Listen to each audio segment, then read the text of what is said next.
Telangana cabinet కీలక నిర్ణయాలు తీసుకుంది. సుదీర్ఘంగా సాగిన ఈ సమావేశంలో మంత్రివర్గం పలు కీలక నిర్ణయాలు తీసుకుంది. బడ్జెట్ ప్రవేశపెట్టనున్న నేపథ్యంలో ఈ నెల 12 నుంచి అసెంబ్లీ బడ్జెట్ సమావేశాలకు నిర్ణయం తీసుకుంది కేబినెట్.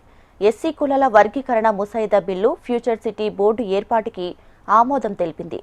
ఉగాది నుంచి రెవెన్యూ శాఖలో భూభారతి అమలు, నదీ జలాల పరిష్కారం కోసం కమిటీ ఏర్పాటు, అలాగే కొత్త రెవెన్యూ మండలాలకు కొత్త పోస్టుల ఏర్పాట్లకు నిర్ణయం తీసుకుంది. మంత్రివర్గ నిర్ణయాలను సమాచార శాఖ మంత్రి పొంగులేటి శ్రీనివాసరెడ్డి, బీసీ సంక్షేమ శాఖ మంత్రి పొన్నం ప్రభాకర్ వివరించారు.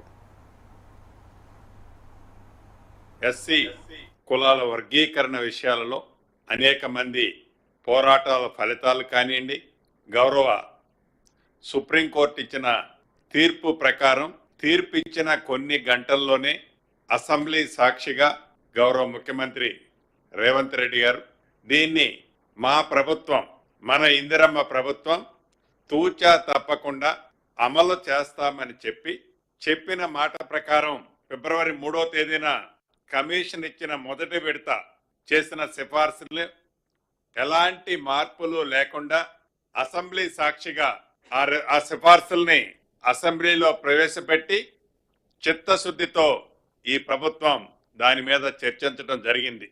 ఏదైతే ఈరోజు చట్టం చేయాలి అని నిర్ణయం తీసుకుంటున్నామో ఆ చట్టం ఏ రకమైన ఇబ్బంది భవిష్యత్తులో రావద్దు అనే విధంగా ఆ విధంగా తయారు చేయాలని సూచించటం, దాని ప్రకారం దానిని తిరిగి సబ్మిట్ చేయటం కూడా జరిగింది.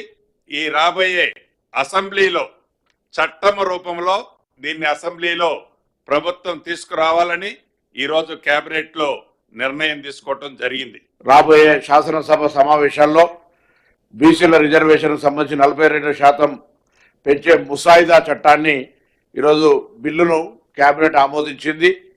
ఈ సందర్భంలో స్థానిక సంస్థలకు 42%తో పాటుగా విద్యా సంస్థలు, ప్రభుత్వ ఉద్యోగుల్లో కూడా 42% ఇవ్వాలనేటువంటి 2 వేర్వేరు తీర్మానాలను ప్రవేశపెట్టడంతో పాటుగా గతంలో 2017లో గత శాసనసభలో 37% చేసిన తీర్మానాన్ని తిరిగి వాపసు, ఎందుకంటే ఒక బిల్ వాపస్ అక్కడ ఉండగా చేయడానికి వీల్లేదు కాబట్టి ఆ బిల్ వాపసు తీసుకున్న దానికి సంబంధించి కూడా ఆ రిజర్వేషన్ పాత బిల్లును వెనక్కి తీసుకోవాలనేటువంటి నిర్ణయాన్ని కూడా ఈరోజు కేబినెట్ తీసుకుంది. దీనివల్ల బలహీన వర్గాలకు సంబంధించి ప్రభుత్వం చెప్పిన విధంగా కమిట్మెంట్ గా ముందుకు పోయేటువంటి మార్గాన్ని ఈరోజు కేబినెట్ తిరిగి ఆమోదించడం ద్వారా గతంలో 4వ తారీఖు ఫిబ్రవరి 2024 నాడు ఆమోదించి 4వ తారీఖు ఫిబ్రవరి 2025 నాడు ఏ విధంగా అయితే